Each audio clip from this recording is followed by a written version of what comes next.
मीरा और भगवान श्री कृष्ण की पूर्व जन्म की प्रेम कथा। एक गोपी थी, उसका नाम था माधवी। यह मीराबाई की कथा है। मीरा कलयुग में आई और गिरधर गोपाल की पूजा की। तो आज हम अनिरुद्ध आचार्य जी महाराज के द्वारा कही गई कथा जानेंगे। यह मीराबाई कौन थी और वह पिछले जन्म में कौन थी और उन्हें क्यों कलयुग में आना पड़ा। जब भगवान श्री कृष्ण वृंदावन में लीला कर रहे थे तब मीराबाई भी ब्रज में ही थी। वह किसी की बेटी थी और उनका नाम माधवी था। माधवी का विवाह वृंदावन के एक लड़के से हुआ था जिसका नाम सुंदर था, जो कि श्री कृष्ण के मित्र थे। माधवी और सुंदर की शादी तो हो गई थी, परंतु माधवी की विदाई नहीं हुई थी। जब माधवी की विदाई का समय नज़दीक आया तो उनकी माँ ने उनसे कहा कि देखो, तुम्हारी शादी वृंदावन में हुई है और वहाँ पर कन्हैया नाम का एक लड़का रहता है। हमने सुना है कि जो उसे एक बार देख लेता है वह अपनी सुध बुध खो बैठता है। तो तुम उसे मत देखना, नहीं तो तुम्हारा भी यही हाल होगा। माधवी की माँ यह नहीं जानती थी कि वह श्री कृष्ण भगवान है। वह समझती थी कि श्री कृष्ण एक साधारण बालक है। जब सुंदर माधवी को विदा कराकर अपने घर ले जा रहे थे तब उसने अपनी पत्नी माधवी से कहा कि सुनो, यहाँ रास्ते में ही कहीं मेरा मित्र कन्हैया मिल सकता है। तभी वहाँ पर गैया चराते श्री कृष्ण ने देखा कि उनका मित्र सुंदर अपनी पत्नी को लेकर आ रहे हैं। तो वह भागे भागे उनके पास गए और बोले, मित्र, अपनी पत्नी से मुझे नहीं मिलाओगे?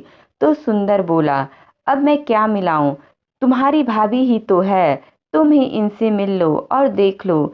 जैसे ही माधवी को यह पता चला कि श्री कृष्ण उसे देखने आए हैं, उसने अपनी साड़ी से अपना पूरा बदन और चेहरा ढक लिया, क्योंकि उसे अपनी माँ की कही बात याद आ गई थी। श्री कृष्ण बोले, भाभी जी, अपना मुंह तो दिखा दीजिए। लेकिन माधवी ने कोई प्रतिक्रिया नहीं दी। तब श्री कृष्ण बोले कि तुम मुझे अपना चेहरा नहीं दिखा रही हो, जाओ, अब से तुम मेरा चेहरा देखने के लिए तरसोगी। ऐसा कहकर श्री कृष्ण वहां से चले गए और माधवी और सुंदर भी अपने घर लौट आए। अब एक दिन सुंदर की माता यशोदा मैया के पास अपनी बहू को लेकर आशीर्वाद दिलाने के लिए गईं। तभी वहां श्री कृष्ण आए और अपनी मैया से बोले कि मैया, मुझे खाने के लिए दे दो। तो मैया ने कहा कि लल्ला, थोड़ी देर बैठ, मैं तुझे कुछ खाने के लिए लाती हूँ। तब श्री कृष्ण ने देखा कि उनके घर में कोई आया है। तो उन्होंने पूछा कि मैया, घर में कौन आया है? तो मैया ने कहा, तेरे मित्र सुंदर की बहू आई है। जब श्री कृष्ण ने यह सुना तो वहां से भाग गए, क्योंकि उन्होंने कहा था कि अब मैं तुम्हें नहीं देखूंगा, तुम मुझे देखने के लिए तरसोगी। धीरे धीरे समय बीता और वह समय आ गया जिस समय वृंदावन में इंद्र ने घमंड के कारण बहुत अधिक वर्षा की और लोगों को बेघर कर दिया। उस समय श्री कृष्ण ने गोवर्धन पर्वत को उठाया और सभी ब्रजवासियों की रक्षा की।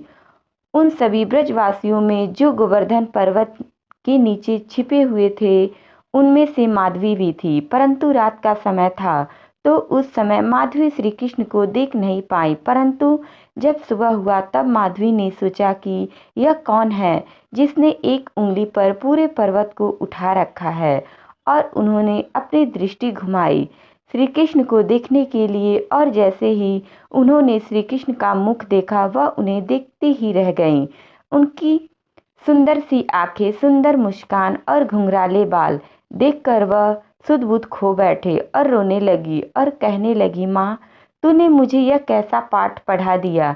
यह पहाड़ को उठाने वाला और इतना सुंदर दिखने वाला कोई कश साधारण मनुष्य नहीं हो सकता, यह तो भगवान ही हैं। और तूने मुझे यह कैसा पाठ पढ़ा दिया कि मुझे भगवान से वंचित कर दिया।